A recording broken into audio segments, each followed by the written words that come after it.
ഞാൻ എൻ്റെ ഒരു മാനസികമായ സമനില വീണ്ടെടുത്തിട്ടില്ല. കാരണം രാധാകൃഷ്ണൻ മാഷ് പോയ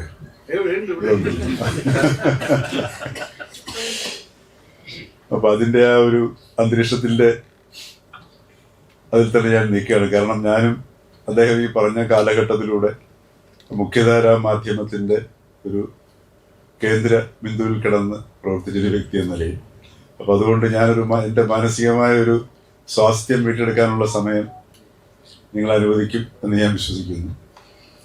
പ്രാഥമികമായി എനിക്ക് ഈ ഒരു അവസരം ഒരുക്കിയ വിശ്വസംവാദ കേന്ദ്രത്തിനോടുള്ള എൻ്റെ നന്ദി ആദ്യമായിട്ട് അറിയിക്കുകയാണ്. അതോടൊപ്പം തന്നെ എനിക്ക് ഏറ്റവും അധികം സന്തോഷം നൽകുന്ന ഒരു ഘടകം എന്ന് പറയുന്നത് ഈ ശ്രീ മന്മഥൻ സാറിൻ്റെ പേരിലുള്ള അവാർഡ് സ്വീകരിക്കാനെത്തിയ ശ്രീലനും ഞങ്ങൾ ഒന്നിച്ച് സഹപ്രവർത്തകരായിരുന്നു.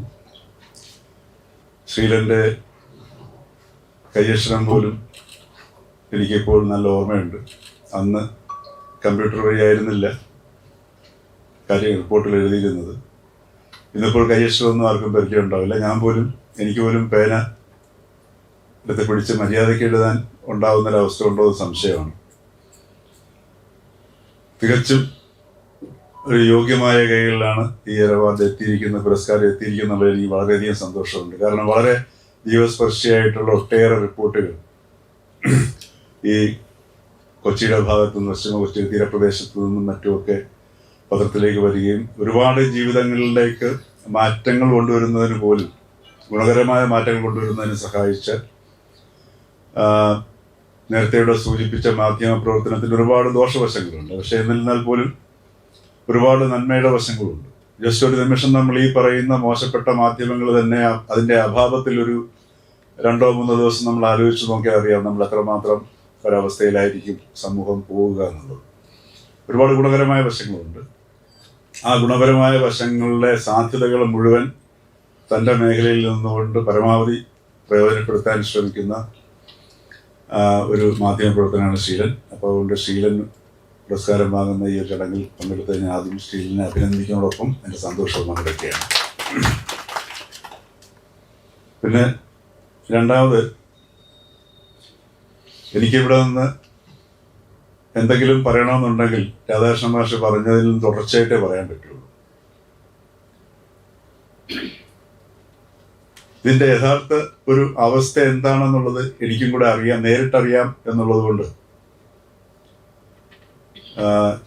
എനിക്ക് അദ്ദേഹം പറഞ്ഞ എല്ലാത്തിനോടും എനിക്ക് യോജിക്കാൻ പറ്റത്തില്ല. അദ്ദേഹം സ്വാഭാവികമായിട്ടും എൻ്റെ വളരെ അടുത്ത സ്നേഹിതൻ കൂടിയായ സ്ഥിതിക്ക് പൂർണ്ണമായിട്ട് വിയോജിക്കാൻ, കാരണം അദ്ദേഹത്തിൻ്റെ ഏറ്റവും അടുത്തൊരു സുഹൃത്താണ് ഇവിടെ അദ്ദേഹത്തിനെ പരാമർശിച്ച പി രാജൻ. രണ്ടുപേരും തമ്മിൽ ഒരിക്കൽ പോലും ഒരു കാര്യത്തിലും യോജിച്ചിട്ടുണ്ടാവില്ല. പക്ഷെ അവരുടെ സൗഹൃദം അതേ സമയത്ത് ആ യോജിക്കാത്രത്തോളം കാലം അല്ലെങ്കിൽ വിയോജിക്കുന്നതിനനുസരിച്ച് വർദ്ധിക്കുന്ന ഒരു സ്നേഹമാണ്. അപ്പോൾ എന്ന് പറഞ്ഞ പോലെ അദ്ദേഹത്തിനോട് വിയോജിക്കാനും ഉള്ള ഒരു സ്വാതന്ത്ര്യം എനിക്കുണ്ട്. ഇവിടുത്തെ ഒരു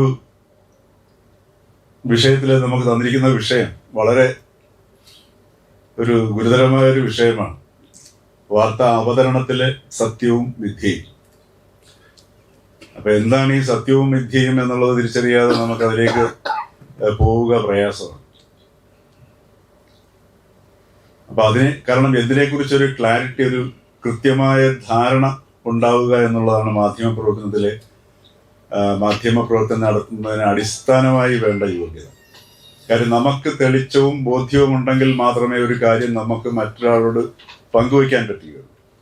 അതായത് നമ്മളുടെ കൈവശം ഉള്ളത് മാത്രമേ മറ്റൊരാൾക്ക് ഷെയർ ചെയ്യാൻ പറ്റുള്ളൂ. ഷെയറിങ് പ്രോസസ്സാണ് മാധ്യമപ്രവർത്തനത്തിൽ നടക്കുന്നത്. നമ്മൾ മനസ്സിലാക്കുന്നതിനെ, നമ്മൾ കൈവശമാക്കുന്നതിനെ ഷെയർ ചെയ്യുന്നു. അപ്പൊ ഇവിടെ 3 കാര്യങ്ങളാണ്: വാർത്താവതരണം, സത്യം, മിഥ്യ. കഴിഞ്ഞ 2013 മാർക്ക് ക്രിസോസ്റ്റം തിരുമേനിയുടെ ആലുവ UC കോളേജിൽ ഒരു ചടങ്ങിന് പങ്കെടുക്കാൻ വന്നു. അത് കഴിഞ്ഞിട്ട് അദ്ദേഹം നഗരത്തിൽ വന്നപ്പോൾ ഇവിടുത്തെ മാധ്യമപ്രവർത്തനത്തെ അദ്ദേഹത്തിന് പോയി കണ്ടു. അദ്ദേഹം വളരെ രസികനായ ഒരു മനുഷ്യനാണ്. വാ തുറന്നു കഴിഞ്ഞാൽ നമുക്ക് ചിന്തോദ്ദീപമാണെങ്കിൽ പോലും വളരെ രസികത്തരത്തോടുകൂടി സംസാരിക്കുന്ന, എപ്പോഴും നർമ്മങ്ങൾ പറയുന്ന നമ്മളുടെ ഇടയിൽ ജീവിച്ചു വന്ന ഒരു മഹാമനുഷ്യനായിരുന്നു അദ്ദേഹം. അപ്പൊ അദ്ദേഹം ഈ മാധ്യമപ്രവർത്തകരുടെ സംവാദത്തിനിടയിൽ അദ്ദേഹം പറഞ്ഞു, മാധ്യമപ്രവർത്തകർ ഈ സത്യവും വസ്തുതയും തമ്മിലുള്ള വ്യത്യാസം തിരിച്ചറിയണമെന്ന് പറഞ്ഞു. എന്നിട്ട് അദ്ദേഹം കുറച്ചു നേരം ഒരു ചിരിയോടുകൂടി ഈ മാധ്യമപ്രവർത്തകരെ നോക്കി. ആരും ഒന്നും മിണ്ടുന്നില്ല. ക്രിസോസ്റ്റം മുഖത്തെ ചിരി കുറച്ചും കൂടെ ഒന്ന് വികസിച്ച് അങ്ങ് അവസാനിച്ചു. കാര്യം അദ്ദേഹം ആരെയും വിഷമിപ്പിക്കുന്ന കക്ഷിയല്ല. അതുകൊണ്ട് തന്നെ നിങ്ങൾക്കറിയാമോ എന്താണ് സത്യവും വസ്തുതയും തമ്മിലുള്ള വ്യത്യാസം എന്ന് അദ്ദേഹം ചോദിച്ചില്ല. അത് സത്യം പറഞ്ഞു കഴിഞ്ഞാൽ ആ കാലഘട്ടത്തിൽ അല്ലെങ്കിൽ ഈ കാലഘട്ടത്തിൽ ചോദിക്കേണ്ട ഏറ്റവും വലിയ ഒരു ചോദ്യമാണ്. ഓരോ മാധ്യമപ്രവർത്തകനും ഓരോ വ്യക്തിയും ചോദിക്കേണ്ട ചോദ്യമാണ്, എന്താണ് സത്യവും വസ്തുതയും തമ്മിലുള്ള വ്യത്യാസം. അപ്പൊ നമ്മൾ എപ്പോഴും പറയും ഒബ്ജക്റ്റീവ് റിപ്പോർട്ടിംഗ്, വസ്തുനിഷ്ഠമായ റിപ്പോർട്ടിംഗ്, വസ്തുതകളെ. ഇപ്പൊ ഇവിടെ മാഷൻ സംസാരിച്ചത് വസ്തുതകളെ അവതരിപ്പിനെ കുറിച്ചിട്ടാണ്. അതേപോലെ അദ്ദേഹം വിശ്വാസ്യത നഷ്ടപ്പെട്ട മാധ്യമങ്ങൾ പറഞ്ഞു. ശരിയാണ്, വിശ്വാസ്യത മാധ്യമങ്ങൾക്ക് നഷ്ടപ്പെട്ടു. അതില് തീർച്ചയായിട്ടും സമൂഹത്തിന് മൊത്തത്തിലുണ്ടായിരിക്കുന്ന ഒരു മാറ്റവും അഭിപ്രായ രൂപീകരണ നേതാക്കന്മാരിൽ വന്നിരിക്കുന്ന മാറ്റവും അങ്ങനെ ഒരു മൊത്തത്തിലുണ്ടായ ഒരു പ്രോസസ്സിന്റെ ഭാഗമായിട്ട് അതിൻ്റെ ഒരു റിഫ്ലക്ഷനായിട്ടാണ് ഈ മാധ്യമങ്ങളുടെ വിശ്വാസ്യതയും നഷ്ടമായിരിക്കുന്നത്. യഥാർത്ഥത്തിൽ സമൂഹത്തിൽ അങ്ങനെ സംഭവിക്കുമ്പോൾ സമൂഹത്തിനെ മറിച്ച് ചിന്തിക്കാൻ പ്രേരിപ്പിക്കേണ്ട ഒരു ഉത്തരവാദിത്തമാണ് മാധ്യമങ്ങളിൽ നിക്ഷിപ്തമായിട്ടുള്ളത്. പക്ഷെ അതിനുള്ള മാധ്യമങ്ങൾക്ക് കഴിയുന്നില്ല. അതാണ് ഇപ്പം വർത്തമാനകാലം നമ്മുടെ സമൂഹം നേരിടുന്ന ഒരു വലിയൊരു വെല്ലുവിളി അല്ലെങ്കിൽ ഒരു വിഷയമെന്ന് പറയുന്നത്. സമൂഹത്തിനെ മാറി ചിന്തിക്കാൻ പ്രേരിപ്പിക്കേണ്ട മാധ്യമങ്ങൾ സമൂഹത്തിനോടൊപ്പം ചേർന്ന് ആ ഒരവസ്ഥയിലേക്ക് നീങ്ങുന്നു എന്നുള്ളതാണ്. അപ്പൊ എന്താണ് ഈ സത്യവും മിഥ്യയും? ഇപ്പൊ സൂര്യൻ ഉദിക്കുന്നതുമില്ല അസ്തമിക്കുന്നതുമില്ല. ഇത് നമുക്ക് എല്ലാവർക്കും അറിയാവുന്ന ഒരു വസ്തുതയും സത്യമാണ്. പക്ഷെ രാവും പകലുമുണ്ട്, അസ്തമയമുണ്ട്, ഉദയവുമുണ്ട്.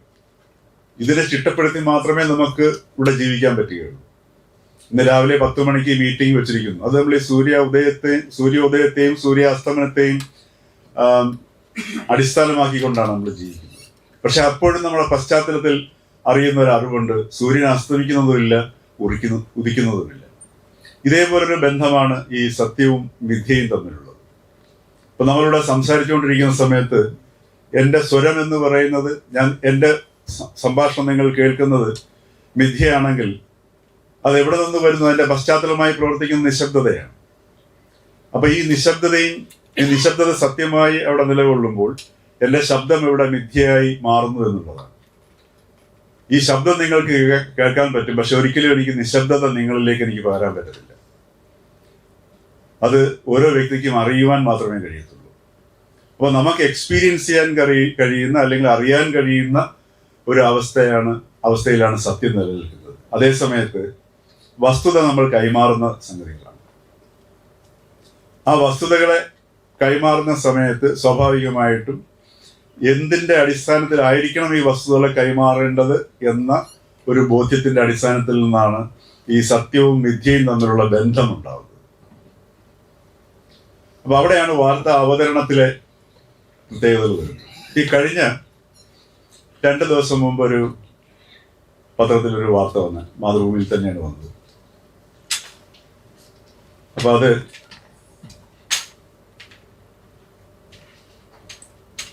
ഈ ചിത്രം നിങ്ങൾ മിക്കവാറും ആൾക്കാർ കണ്ടിട്ടുള്ള ചിത്രമായിരിക്കും. അതിന്റെ ക്യാപ്ഷൻ ഇതാണ്: കോഴിക്കോട് വിമാനത്താവളത്തിൽ നിന്നുള്ള ആദ്യ ഹജ്ജ് സംഘത്തിൽ പുറപ്പെടുന്ന എടവണ്ണ സ്വദേശി സീനത്തിനെ യാത്രയാക്കുകയാണ്. വീട്ടുജോലിക്കാരി ജാനു 2 വർഷമായി യാത്രയാക്കാണ്. വീട്ടുജോലിക്കാരി ജാനു 2 വർഷമായി ജാനു സീനത്തിന്റെ വീട്ടിൽ സഹായിയാണ്. ഇത് ചിത്രമെടുത്ത ഫോട്ടോഗ്രാഫറും മാധ്യമപ്രവർത്തകനും അത് പത്രത്തിന്റെ 1-ാം പേജിൽ കൊടുക്കാൻ തീരുമാനിച്ച എഡിറ്ററും എല്ലാവരും നല്ല ഉദ്ദേശത്തിലാണ് കൊടുത്തിരിക്കുന്നത്. അവിടെ അവരുടെ ഉള്ളിൽ പ്രവർത്തിക്കുന്ന സെക്യുലറിസത്തെ കുറിച്ചിട്ടുള്ള ധാരണ, സമൂഹത്തിന്റെ ഐക്യം രൂപപ്പെടുന്നതിനെ കുറിച്ചുള്ള ഒരു ബോധ്യം, അതേപോലെ തന്നെ ഹിന്ദു മുസ്ലിം ഐക്യം, ഇങ്ങനെ വേണം സമൂഹം ജീവിക്കാൻ എന്നുള്ള ഒരു നല്ല ഒരു ധാരണയുടെ അടിസ്ഥാനത്തിലാണ് ആ ചിത്രം അങ്ങനെ കൊടുത്തിരിക്കുന്നത്. അവരെ ആ ഒരു ധാരണയ്ക്ക് അതിനപ്പുറത്തേക്ക് ഒരു ഉദാത്തമായ അല്ലെങ്കിൽ ഒരു മികച്ച ഒരു ധാരണയിലേക്ക് ആർക്കും തന്നെ ആ മാധ്യമത്തിലുള്ളവർക്ക് പോകാൻ കഴിയുന്നില്ല. ഞാനിത് ഒരു ടെസ്റ്റ് ഡോസ് എന്ന നിലയിൽ ഞാൻ ഒരുപാട് പേരുടെ അടുത്ത് കാണിച്ചു. പല ആൾക്കാരും പറഞ്ഞാൽ കൊള്ളാം, ഇത് നല്ലൊരു മാതൃകയാണ്. ഇതിനകത്ത് ഞാൻ കാണിച്ചവരുടെ കൂട്ടത്തിൽ ഡോക്ടേഴ്സ് ഉണ്ട്, എഞ്ചിനീയേഴ്സ് ഉണ്ട്, കോളേജ് പ്രൊഫസേഴ്സ് ഉണ്ട്, വീട്ടുജോലിക്കാരുണ്ട്, അപ്പോൾ വീട്ടുജോലിക്ക് വരുന്ന സ്ത്രീകളുണ്ട്, അല്ലാതെ പിന്നെ പല കടയിൽ സാധനം വാങ്ങിക്കാൻ പോയവരുടെ വളരെ സൗഹൃദമുള്ള ആൾക്കാരുടെ അടുത്ത് ഞാൻ പലയിടത്തും കാണിച്ചു നോക്കി. എല്ലാവരും ഒരേ ശബ്ദത്തിൽ പറഞ്ഞു ഇത് കൊള്ളാം, നല്ല ഒരു ഉദാഹരണമാണ്, കേരളത്തിൽ ഇന്ന് ഇങ്ങനെ ഉള്ള ഒരു സമീപനമാണ് നമുക്ക് വേണ്ടത്. അതൊക്കെയാണല്ലോ ചിലർ പറഞ്ഞു, ഞാൻ മാതൃഭൂമിയിൽ പണ്ട് വർക്ക് ചെയ്തതിന്റെ പേരിൽ അതൊക്കെയാണല്ലോ മാതൃഭൂമി വേറിട്ട നിർത്തുന്നത് എന്നൊക്കെ പറയുന്നുണ്ടായി. പക്ഷെ ഞാനായിരുന്നു, എൻ്റെ കയ്യിലാണ് ഇരുന്ന് ഈ ചിത്രം കിട്ടിയിരുന്നെങ്കിൽ ഞാൻ ഒരിക്കലും ഇത് കൊടുക്കത്തില്ലായിരുന്നു. കാരണം നമ്മളുടെ അടിസ്ഥാനപരമായ ഒരു കാഴ്ച നമുക്ക് എപ്പോഴും ഉണ്ടാകും. രണ്ട് സ്ത്രീകളെ കാണുമ്പോൾ അവർ സ്ത്രീകൾ ആണ് കാണുന്നതിനേക്കാൾ ഉപരി അതിനും അപ്പുറം മാറി രണ്ട് മനുഷ്യരെ കാണാനുള്ള ഒരു അവസ്ഥയിലേക്ക് നമ്മൾ മാറി നിൽക്കുമ്പോൾ മാത്രമാണ് ഈ വ്യത്യസ്തതയെ അതിന്റെ ഭംഗിയോടുകൂടി കാണാൻ പറ്റുള്ളൂ. ഇവിടെ രണ്ട് സ്ത്രീകളെ കണ്ടപ്പോൾ ഒരു തട്ടവിട്ട സ്ത്രീയെയും കാണുന്നു, അല്ലാതെയുള്ള സ്ത്രീയെയും കാണുന്നു. അവിടെ ആ മാധ്യമപ്രവർത്തകന്റെ കാഴ്ച മതങ്ങളുടെ കണ്ണിലൂടെ അല്ലാതെ കാണാൻ പറ്റുന്നില്ല. ഇത് മാധ്യമങ്ങളിൽ നിന്ന് ഇത് ജനങ്ങളുടെ അടുത്തേക്ക് നമ്മൾ ചെല്ലുന്ന സമയത്ത് സ്വാഭാവികമായിട്ടും ഈ രണ്ട് മതങ്ങൾ തമ്മിലുള്ള അകൽച്ചയെ കുറിച്ചിട്ടായിരിക്കും അവന്റെ ഉപബോധ മനസ്സിൽ, വായനക്കാരന്റെ ഉപബോധ മനസ്സിലേക്ക് അറിയാതെ കടന്നു പോവുക. അപ്പൊ അവിടെ സംഭവിക്കുന്നത് ഈ ഹിന്ദുവും മുസ്ലിം തമ്മിലുള്ള അടുപ്പമല്ല, രണ്ട് മതങ്ങൾ തമ്മിലുള്ള അകലം അറിയാതെ അബോധപൂർവമായി ഒരു അബോധ പ്രബോധനം അവിടെ സംഭവിക്കുകയാണ് ചെയ്യുന്നത്. അബോധപൂർവമായി ഈ അകൽച്ച നമ്മളുടെ ഉള്ളിൽ ഇങ്ങനെ പൊന്തി വരികയാണ് ചെയ്യുന്നത്. ഇത് ശരിക്കും പറഞ്ഞു കഴിഞ്ഞാൽ ഇത് അബോധപൂർവമായിട്ട് ഇത്തരത്തിലുള്ള മതവിദ്വേഷം ജനങ്ങളുടെ ഇടയിലേക്ക് എത്തിക്കണം എന്ന ഉദ്ദേശം ഈ ചിത്രത്തിന്റെ പിന്നിലോ ഇത് കൊടുത്ത വ്യക്തിയുടെ പിന്നിലോ അല്ലെങ്കിൽ ഈ ചിത്രം എടുത്ത മാധ്യമപ്രവർത്തകന്റെ ഉദ്ദേശത്തിലോ ഇല്ല എന്നുള്ളതാണ് നമുക്ക് നേരിട്ടറിയാവുന്ന യാഥാർത്ഥ്യം. പക്ഷെ ഇതിങ്ങനെ സംഭവിക്കുന്നു. ഈ ഒരു പൊതുബോധത്തെ വളരെ പ്രോഗ്രസീവായിട്ട് നമ്മൾ കൊണ്ടു നടക്കുകയും ചെയ്യുന്നു. ഇത് മുഴുവൻ സമൂഹത്തെയും ഒരേ സമയം ബാധിക്കുകയും ചെയ്യും. ഇവിടെയാണ് നമ്മൾക്ക് ഒരു മാധ്യമപ്രവർത്തകന് ഏറ്റവും അടിയന്തരമായിട്ട് വേണ്ട ഒരു പ്രത്യേക സവിശേഷത എന്ന് പറയുന്നത്. കാരണം ഇപ്പം മാധ്യമം എന്ന് പറയുന്നത് മാധ്യമ പ്രവർത്തകൻ എന്ന് പറയുന്ന പ്രവർത്തക എന്ന് പറയുന്നത് തമ്മിൽ ഒരു വേർതിരിവുണ്ട്. ആ വേർതിരിവിനെ നമ്മൾ വളരെ വ്യക്തമായിട്ട് കാണും. കാരണം സാങ്കേതിക വിദ്യയാണ് എപ്പോഴും മനുഷ്യന്റെ സംസ്കാരത്തിന്റെ ഗതിയെ നിയന്ത്രിച്ചുകൊണ്ട് പോകുന്നത്. അപ്പൊ ഇന്നത്തെ പുത്തൻ സാങ്കേതിക വിദ്യ സ്വാഭാവികമായിട്ട് നമ്മുടെ സംസ്കാരത്തെ നിയന്ത്രിച്ചുകൊണ്ടിരിക്കുന്നു. അതിന്റെ ഏറ്റവും മനോഹരമായ തെളിവുകളാണ് ഈ പറഞ്ഞ വിശ്വാസ്യതയില്ലാത്ത മാധ്യമങ്ങളിൽ എത്തിപ്പെട്ടതിന്റെ അവസ്ഥയും. വളരെ സൂക്ഷ്മമായി നമ്മളത് കാണേണ്ട ഒരു വിഷയവുമാണ്. അപ്പൊ ഇവിടെ മാധ്യമപ്രവർത്തനം എന്ന് പറയുന്നത് മാധ്യമപ്രവർത്തനം ഒരു ഇഷ്ടപ്പെട്ട തൊഴിലായി സ്വീകരിച്ച് ഒരു മുഖ്യധാരാ മാധ്യമത്തിലോ അതല്ല എങ്കിൽ സോഷ്യൽ മീഡിയയിലോ നമ്മൾ പ്രയോഗിക്കുമ്പോൾ മാത്രമാണ് അത് മാധ്യമപ്രവർത്തനമായി മാറുന്നത്. അതല്ല എന്നുണ്ടെങ്കിൽ മാധ്യമം എന്ന് പറയുന്നത് ഇന്ന് ഓരോ വ്യക്തിയും ഒരു മാധ്യമമാണ്. ഇന്ന് എനിക്ക് പറയുവാനുള്ളതിന് ലോകത്തോട് പറയാൻ, അത് പരിമിതമായ ലോകമല്ല വിശാലമായ ലോകത്തോട് പറയാൻ എനിക്ക് ഒരു വ്യവസ്ഥാപിത മാധ്യമത്തിന്റെ ആവശ്യമില്ല. മറിച്ച് എനിക്ക് സ്വന്തം നേരിട്ട് തന്നെ എനിക്ക് സാമൂഹ്യ മാധ്യമങ്ങളിലൂടെ പറയാൻ കഴിയുന്നത് ഈ സാങ്കേതിക വിദ്യയിൽ വന്ന മാറ്റം കൊണ്ടാണ്. അപ്പൊ ഈ സാങ്കേതിക വിദ്യ തുറന്നു വെച്ച അവസരം, ഇതിലൂടെ നമ്മൾ തന്നെ മാധ്യമമായി മാറുകയാണ് ചെയ്യുന്നത്. അപ്പൊ ഇത്തരം വ്യക്തികൾ മാധ്യമമായി നിൽക്കുകയും അതേസമയം മാധ്യമ പ്രവർത്തനം എന്ന തൊഴിൽ എങ്ങനെ മാറി നിൽക്കുകയും ചെയ്യണം എന്നുള്ളൊരു വേർതിരിവ് വരണം. പക്ഷെ ഇവിടെ ഇപ്പൊ സംഭവിക്കുന്നത് സോഷ്യൽ മീഡിയയിൽ പങ്കെടുക്കുന്നവരുടെ അതേ നിലവാരത്തിലേക്ക് ഒരുപക്ഷെങ്കിൽ അവരുടെ പാത പിന്തുടർന്ന് ഈ മാധ്യമ പ്രവർത്തകർക്കും മാധ്യമങ്ങൾക്കും വ്യവസ്ഥാപിത മാധ്യമങ്ങൾക്കും പോവുകയും ചെയ്യേണ്ടി വരുന്ന ഒരവസ്ഥയുണ്ട്. അതുകൊണ്ടാണ് അദ്ദേഹം ഇവിടെ പറഞ്ഞതുപോലെ ഈ കോൺഫ്ലിക്റ്റിനെ ബേസ് ചെയ്തിട്ട്, അതല്ലെങ്കിൽ ഇവിടുത്തെ നമ്മുടെ അധ്യക്ഷ പ്രസംഗൻ പറഞ്ഞതുപോലെ ഹോമകുണ്ടത്തിൽ ഹോമിക്കാൻ കൊണ്ടുവരുന്ന, ഹോമം എന്നുള്ള വാക്ക് ഞാൻ ഉപയോഗിക്കുന്നില്ല. കാരണം ഹോമകുണ്ടത്തിൽ എന്താണ് നമ്മൾ അതിനകത്ത് അഗ്നിക്ക് ഇരയാക്കുന്നത് എന്താണെന്ന് ആലോചിച്ച് നോക്കിയാൽ അതുമായിട്ട് നമുക്ക് താരതമ്യം ചെയ്യാൻ പറ്റത്തില്ല. എങ്കിലും ഈ പറഞ്ഞതുപോലെ ഹോമിക്കുക എന്ന് പറഞ്ഞ് മറ്റൊരർത്ഥമുണ്ട്. അങ്ങനെ അർക്കാൻ കൊണ്ട് നിർത്തിയിരിക്കുന്ന ഒരു അറവുമാടിനെ കാണുന്നത് പോലെ നമ്മൾ കാണുന്നതിന്റെ കാരണവും അത് തന്നെയാണ്. അപ്പൊ ഇത് എന്തുകൊണ്ടാണ് സംഭവിക്കുന്നത് വെച്ചാൽ നമ്മുടെ ഇന്നത്തെ ഈ പുത്തൻ സാങ്കേതിക വിദ്യ വരുത്തിയ മാറ്റങ്ങളാണ്. അപ്പൊ അതിന് നമ്മൾ കാണുമ്പോഴാണ് ഈ എന്തുകൊണ്ടാണ് ഈ വിശ്വാസം നഷ്ടപ്പെട്ടു പോകുന്നത്. വിശ്വാസം എന്ന് പറയുന്നത് തന്നെ വളരെ നഷ്ടപ്പെട്ട, അല്ലെങ്കിൽ വിശ്വാസത്തിന്റെ കാലം കഴിഞ്ഞു എന്നുള്ളതാണ് ഈ സാങ്കേതിക വിദ്യ കൊണ്ടുവന്നിരിക്കുന്ന ഏറ്റവും വലിയ മാറ്റം എന്ന് പറയുന്നത്. കാരണം നമ്മൾ വിശ്വസിക്കുന്നത് ഒരു സംഗതിയിൽ നമുക്ക് ഉറപ്പില്ലാതെ വരുമ്പോൾ അതിൽ ഉറപ്പുണ്ട് എന്ന് പറയുന്ന ഒരവസ്ഥയാണ് നമ്മൾ വിശ്വാസം എന്ന് പറയുന്നത്. നമ്മളുടെ ഭാരതീയമായ എല്ലാ അന്വേഷണങ്ങളും എല്ലാ തത്വശാസ്ത്രങ്ങളും എല്ലാം തന്നെ അന്വേഷിക്കലിനെയാണ്, സീക്കിങ്ങിനെയാണ് നമ്മളിവിടെ പ്രോത്സാഹിപ്പിക്കുന്നത്. മറിച്ച് ഇപ്പൊ സെമറ്റിക് മതങ്ങൾ എടുത്തു നോക്കിക്കഴിഞ്ഞാൽ അത് വിശ്വാസ്യതയിലാണ് ഇരിക്കുന്നത്. അപ്പൊ ഈ എല്ലാ മതങ്ങളും നേരിടുന്ന ഒരു പ്രതിസന്ധിയും അതാണ്. ഈ വിശ്വാസ്യത എന്ന് പറയുന്നത് ഇപ്പോൾ അങ്ങനെ വിശ്വസിക്കാൻ പറ്റത്തില്ല. ഇപ്പൊ ഉദാഹരണത്തിന് വിവാഹിതരാകുന്ന ഭാര്യാഭർത്താക്കന്മാരോട് പണ്ട് മത പുരോഹിതന്മാർ പറയുമായിരുന്നു, നിങ്ങൾ പരസ്പര വിശ്വാസമുള്ളവരായി ജീവിച്ചിരിക്കുന്നു. ഇന്നിപ്പോ പരസ്പര വിശ്വാസമുള്ളവരായിട്ട് ഭാര്യയ്ക്കും ഭർത്താവിനും ജീവിച്ചിരിക്കാൻ പറ്റില്ല. കാരണം ഭർത്താവോ അല്ലെങ്കിൽ ഭാര്യയോ എവിടെ പോകുന്നു, ഏത് അടച്ചിട്ട മുറിയിൽ വേറൊരു വ്യക്തിയുമായിട്ട്, ഒരു പുരുഷൻ സ്ത്രീയുമായിട്ടോ സ്ത്രീ പുരുഷനുമായിട്ടോ ഇരുന്ന് കഴിഞ്ഞാൽ അവരെന്താണ് സംവദിച്ചുകൊണ്ടിരിക്കുന്നത്, എവിടെ ഇരിക്കുന്നു എന്നുള്ളത് അറിയാനുള്ള വളരെ സിമ്പിളായിട്ടുള്ള ആപ്പുകളുണ്ട്. അതേപോലെ തന്നെ നമ്മളുടെ ഒരു യൂട്യൂബിലൊരു പ്രോഗ്രാം നമ്മൾ നോക്കിക്കഴിഞ്ഞാൽ നമ്മളുടെ മനസ്സ് വായിക്കുന്ന അൽഗോരിതംസ് പ്രവർത്തിക്കുന്നു. അപ്പൊ ഇവിടെയൊക്കെ നമ്മളെ കണ്ടെത്തുകയാണ് ചെയ്യുന്നത്. ഇപ്പൊ നാളെ അറിയാം, ഒരു ഭാര്യയ്ക്ക് ഭർത്താവിന്റെ മനസ്സിലൂടെ കടന്നു പോകുന്ന വ്യാപാരങ്ങളെ അറിയണമെങ്കിൽ വളരെ സിമ്പിളായിട്ടുള്ള ആപ്പുകൾ, ഒരുപക്ഷെ അതിന് സമാനമായ ആപ്പുകൾ ഇപ്പൊ തന്നെ ഉണ്ട്. പക്ഷെ അത് പൂർണ്ണമായി അറിയാൻ പറ്റുന്ന ആപ്പുകളിലേക്കും അൽഗോരിതങ്ങളിലേക്കും നമ്മൾ എത്തിപ്പെട്ടുകൊണ്ടിരിക്കുന്നു. ഈ സമയത്ത് വിശ്വാസ്യതയ്ക്ക് യാതൊരുവിധമായ അർത്ഥവുമില്ല. വിശ്വാസ്യത എന്ന് പറയുന്ന ഘടകം നേരിട്ട തകർച്ചയുടെ ഒരു പ്രതിഫലനം കൂടിയാണ് ഇന്ന് വാസ്തവത്തിൽ മാധ്യമങ്ങളിൽ കാണുന്നത്. അപ്പോൾ എന്താണ് പിന്നെ അവിടെ ആവശ്യമായി വരുന്നത്? അവിടെ ആവശ്യമായി വരുന്നതാണ് ക്രിട്ടിക്കൽ തിങ്കിങ് എന്ന് പറയുന്ന ഒരു പ്രത്യേക സവിശേഷമായ ഒരു ശേഷി ഓരോ മാധ്യമപ്രവർത്തകയും അത് സ്വാംശീകരിക്കുമ്പോൾ മാത്രമാണ് അവിടെ മാധ്യമപ്രവർത്തനം എന്ന് പറയുന്ന ഒരു തൊഴിൽ, ഒരു സൂക്ഷ്മശാസ്ത്രം കൈകാര്യം ചെയ്യുന്ന അവസ്ഥയിലേക്ക് മാറുകയുള്ളൂ. ആ സൂക്ഷ്മശാസ്ത്രത്തിന്റെ പ്രയോഗമായിരിക്കണം ഇനിയുള്ള കാലഘട്ടത്തിൽ വരുന്ന മാധ്യമപ്രവർത്തനം. അങ്ങനെ ഉണ്ടെങ്കിൽ മാത്രമേ മാധ്യമപ്രവർത്തനത്തിന് നിലനിൽക്കാൻ പറ്റുകയുള്ളൂ, നിലനിൽക്കുകയും ചെയ്യും. ഇപ്പോൾ അദ്ദേഹത്തിന്റെ രാധാകൃഷ്ണൻ മാഷ് പറഞ്ഞു, ഇവിടെ ചില വീടുകളിൽ ചെല്ലുമ്പോൾ പത്രങ്ങൾ തുറക്കാതെ കിടക്കും. സത്യമാണ്, ഞാൻ പോലും പലപ്പോഴും നോക്കാറില്ല. അതിന്റെ കാരണം എന്ന് പറഞ്ഞു കഴിഞ്ഞാൽ ഞാൻ അതിനെക്കാട്ടി അപ്ഡേറ്റഡ് ആണ്. നടക്കുന്ന ഡെവലപ്മെന്റ്സിനെ കുറിച്ചിട്ട് എനിക്ക് അല്ലാതെ തന്നെ ഞാൻ അത്യാവശ്യം അപ്ഡേറ്റഡ് ആണ്. ഒരു പരിധിക്കപ്പുറമുള്ള സമയം എനിക്ക് ഇതിനകത്തേക്ക് ചെലവഴിക്കാൻ ഞാൻ താല്പര്യപ്പെടുന്നതുമില്ല. അതേ സമയത്ത് ഒരുവിധമുള്ള കാര്യങ്ങളിലെല്ലാം ഈ ഒരു അൽഗോരിതം വന്ന് നമ്മളെ വലിച്ചുകൊണ്ട് പോകുന്ന സമയത്ത് നമുക്ക് കോൺഷ്യസ് ആവാൻ പറ്റിക്കഴിഞ്ഞാൽ സ്വാഭാവികമായിട്ടും നമുക്ക് സോഷ്യൽ മീഡിയയും കൈകാര്യം ചെയ്യാൻ ജീവിക്കാൻ പറ്റില്ല. അതല്ലെങ്കിൽ നമ്മൾ വളരെ അപ്രസക്തനല്ല, ഔട്ട് ഓഫ് കോണ്ടെക്സ്റ്റിലേക്ക് ഉള്ള രീതിയിൽ നമ്മുടെ ജീവിതം മാറിപ്പോകും. അപ്പൊ ഇവിടെ ആ ഒരു അവസ്ഥയിൽ നമ്മൾ ഈ പറഞ്ഞതുപോലെ ഈ അൽഗോരിതങ്ങൾ നയിക്കുന്ന ഒരു ലോകത്തിലാണ് നമ്മൾ ജീവിക്കുന്നത്. അപ്പൊ അതുകൊണ്ട് ഒരു ഭാര്യയും ഭർത്താവും, അദ്ദേഹം പറഞ്ഞു പത്രം തുറന്നു നോക്കിയിട്ടില്ല. സ്വാഭാവികമാണ്, കാരണം അതിനകത്ത് തുറന്നു നോക്കിയാൽ അവർക്ക് പ്രത്യേകിച്ചൊന്നും കിട്ടില്ല എന്നറിയാം.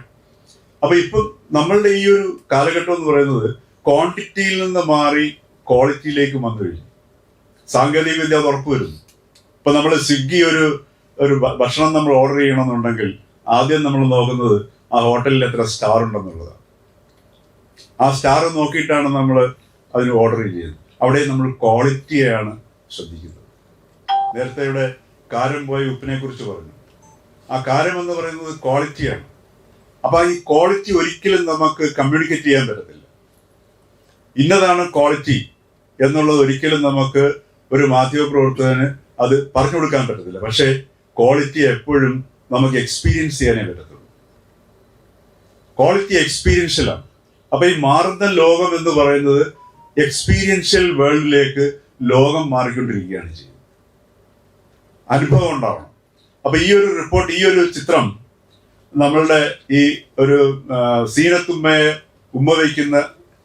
ജാനു ഉമ്മ വയ്ക്കുന്ന ചിത്രം നമ്മൾ കണ്ടു കഴിഞ്ഞാൽ വായനക്കാരനുണ്ടാകുന്ന എക്സ്പീരിയൻസ് എന്താണ് എന്നുള്ളതാണ് ഇനിയുള്ള മാധ്യമ പ്രവർത്തനങ്ങളിൽ ആദ്യം ചിന്തിക്കേണ്ട സാധനം. അവിടെയാണ് ഈ സത്യവും മിഥ്യയും. നമ്മൾ അവതരിപ്പിക്കുന്ന മിഥ്യ എത്രമാത്രം സത്യത്തെ വഹിച്ചുകൊണ്ടു പോകാനുള്ള മാധ്യമമായി മാറുന്നു എന്നുള്ള അതിസൂക്ഷ്മമായ ഒരു അറിവിലേക്ക് ഒരു മാധ്യമ പ്രവർത്തനം കൈകാര്യം ചെയ്ത വ്യക്തി മാറുമ്പോൾ മാത്രമാണ് ശരിക്കും മാധ്യമ പ്രവർത്തനം ഒരു സർഗാത്മകതയുടെ അവസ്ഥയിലേക്ക് വിരിഞ്ഞു വരികയുള്ളൂ.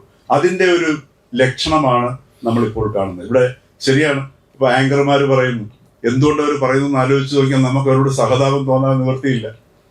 അതിനപ്പുറത്തേക്ക് അവർക്ക് ചിന്തിക്കാൻ കഴിയുന്നില്ല. ക്രിട്ടിക്കൽ തിങ്കിങ് എന്നുള്ള ഒരു അവസ്ഥയിലേക്ക് ഒരു മാധ്യമ പ്രവർത്തകനോ മാധ്യമ പ്രവർത്തകയ്ക്കോ കിടക്കാൻ കഴിയുന്നില്ല. എന്താണോ കാണുന്നത് അതിൻ്റെ അടിസ്ഥാനത്തിൽ മാത്രമേ വിലയിരുത്താൻ കഴിയുന്നുള്ളൂ.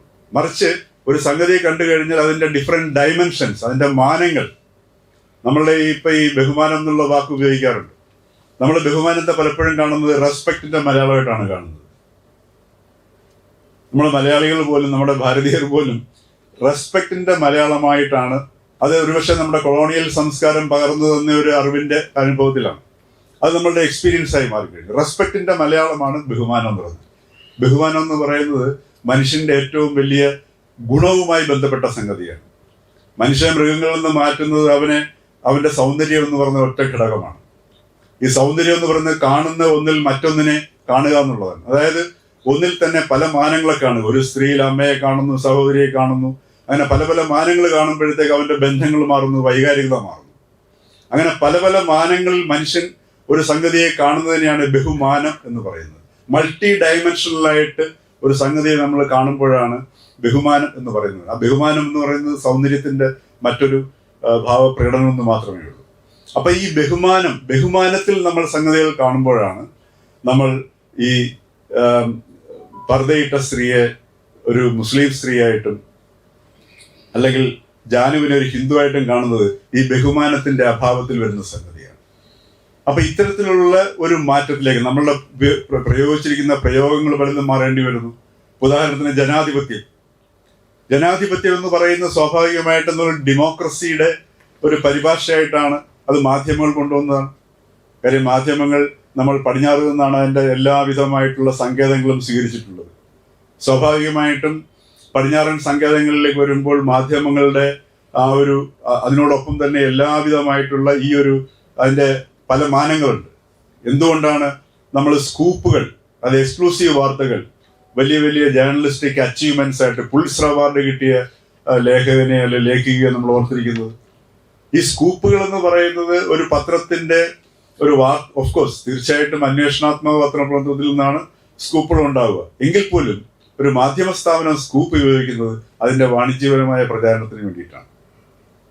അപ്പൊ ഈ സ്കൂപ്പിന്റെ പിന്നാലെ പോകുന്ന മാധ്യമപ്രവർത്തകൻ, ഉദാത്തനായ മാധ്യമപ്രവർത്തകനിലെ പ്രവർത്തക എന്ന് പറയുന്നതിൽ കാര്യമില്ല. അതിന്റെയൊക്കെ ആ ഒരു പാരഡൈം, സമവാക്യങ്ങളെല്ലാം മാറിക്കൊണ്ടിരിക്കുകയാണ് ചെയ്യുന്നത്. അപ്പൊ അതിൽ നിന്ന് നമുക്ക് വന്നിരിക്കുന്ന ഒരുപാട് പ്രയോഗങ്ങൾ തന്നെ മാറേണ്ടതുണ്ട്. ഉദാഹരണത്തിന് ഡെമോക്രസി, അത് നമ്മള് ഓട്ടോക്രസി, ആ ക്രസി, ഈ ഡെമോക്രസിയിലെ ക്രസിയും തമ്മിൽ ഉണ്ടാകുന്ന ഒരു ബന്ധം, അതിൽ നിന്നാണ് നമ്മൾ ജനാധിപത്യം എന്ന് പറയുന്നത് എന്നുള്ള വാക്ക്, ആ പരിഭാഷ വരുന്നത്. അവിടെ ആധിപത്യം വരുന്ന സമയത്ത് ജനായത്ത അല്ലെങ്കിൽ ഡെമോക്രസിയിലൂടെ അധികാരത്തിൽ വരുന്ന ഒരു ഭരണാധികാരിക്ക് ഈ ആധിപത്യ ഭാവം അറിയാതെ അയാളിലേക്ക് സന്നിവേശിക്കപ്പെടുകയാണ് ചെയ്യുന്നത്. മറിച്ച് ഇപ്പോഴും 100 വയസ്സുള്ള ഈവൻ VS അച്യുതാനന്ദൻ പോലും അദ്ദേഹം ഈ അസുഖം വരുന്നിടം വരെ ചില സമയങ്ങളിൽ അദ്ദേഹം സംസാരിക്കുമ്പോൾ ജനായത്ത സർക്കാർ എന്ന് ഉപയോഗിക്കുമായിരുന്നു. ഇപ്പോഴും 100 വയസ്സുള്ള വ്യക്തികളൊക്കെ പലപ്പോഴും ജനായത്ത സർക്കാർ എന്നാണ് ഉപയോഗിക്കുന്നത്. ആയത്തം എന്ന് വെച്ചാൽ വന്നു ചേരുന്നുള്ള അർത്ഥമാണ്. ജനങ്ങളിലേക്ക് വന്നു ചേരുന്ന സംവിധാനമാണ് ജനായത്തം എന്ന് പറയുന്നത്.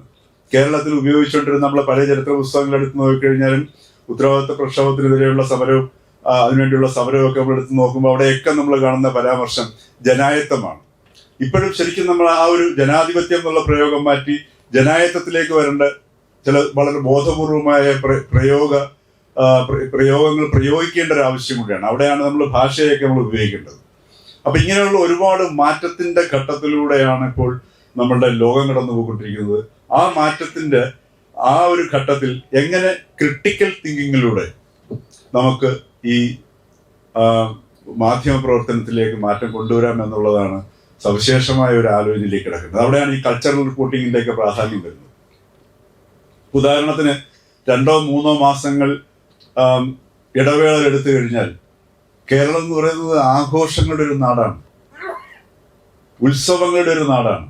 ഈ മഴക്കാലം ഒഴിച്ചു കഴിഞ്ഞാൽ പിന്നെ ഫുൾ ടൈം ഉത്സവങ്ങളാണ്.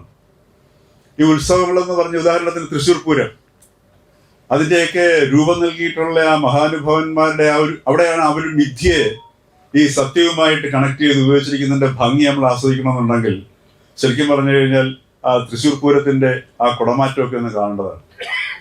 അവിടെ നമ്മൾ എഴുതും, ഓരോ റിപ്പോർട്ട് എടുത്ത് നോക്കിയാൽ വേണമെങ്കിൽ കഴിഞ്ഞ 50 വർഷമായിട്ട് 25 വർഷമായിട്ടുള്ള റിപ്പോർട്ട് എടുത്ത് നോക്കിക്കഴിഞ്ഞാൽ നമ്മൾ മനസ്സിലാക്കുന്നത് ഓരോ തവണയുള്ള റിപ്പോർട്ടും വലിയ വ്യത്യാസമില്ലാതെ ഏതാണ്ട് പഴയ വർഷത്തെ റിപ്പോർട്ട് എടുത്തു വെച്ച് കഴിഞ്ഞാൽ ഈ വർഷത്തെ റിപ്പോർട്ട് ആക്കിയെടുക്കാൻ പറ്റുന്ന രീതിയിലുള്ള റിപ്പോർട്ടുകളാണ് വന്നിരിക്കുന്നത്. ഒരു വ്യത്യാസം ഉണ്ടാവില്ല. എന്താണ് തൃശ്ശൂർ പൂരം മുമ്പോട്ട് വയ്ക്കുന്നത്?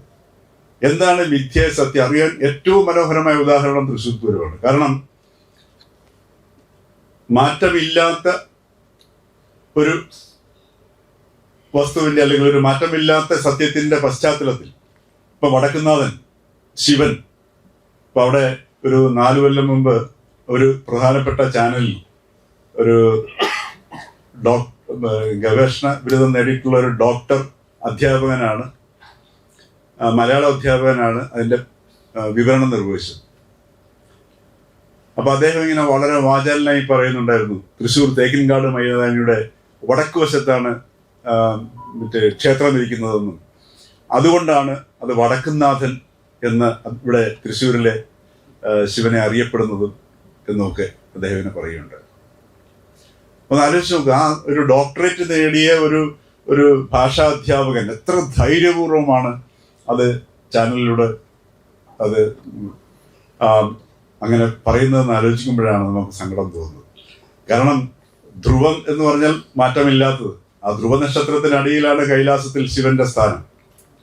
അപ്പൊ മാറ്റമില്ലാത്തതിനെയാണ് ശിവൻ സൂചിപ്പിക്കുന്നത്. ആ മാറ്റമില്ലാത്ത ശിവന്റെ മുന്നിലാണ് ഈ തിരുവമ്പാടിയുടെയും പാറമേക്കാവിന്റെയും കുടമാറ്റം നടക്കുന്നത്. അത് മിഥ്യയാണ്. അത് ശരിക്കും പറഞ്ഞു കഴിഞ്ഞാൽ കന്യാകുമാരിയിൽ നമ്മൾ രാവിലെ പോയാൽ കാണുന്ന സൂര്യോദയവും സൂര്യാസ്തമയവുമാണ് തിരുവമ്പാടിയിലും പാറമേക്കാവിലൂടെ നമ്മൾ കാണുന്ന സാധനം. അവിടെ ആകാശം കൊടയുടെ രൂപത്തിൽ വരികയാണ് ചെയ്യുന്നത്. ഒരിക്കൽ പോലും ഒരു സൂര്യോദയവും സൂര്യാസ്തമയവും ആകാശത്ത് വർണ്ണങ്ങൾ കൊണ്ട് ഒരിക്കൽ പോലും ഒരേ രീതിയിലാവില്ല. വർണ്ണ വ്യത്യാസം കൊണ്ട് അനുനിമിഷം മാറിക്കൊണ്ടിരിക്കും. അതുകൊണ്ടാണ് അവിടെ വർണ്ണക്കൊടകൾ ഇങ്ങനെ മാറിക്കൊണ്ടിരിക്കുന്നത്. അതേപോലെ തന്നെ തിരുവമ്പാടിയിലെ ഭഗവതിയുടെ രൂപം എന്ന് ആലോചിച്ച് നോക്കുക. തിരുവമ്പാടിയുടെ ഭഗവതിയുടെ രൂപം സ്ത്രീ രൂപവും തല ശ്രീകൃഷ്ണന്റെയുമാണ്.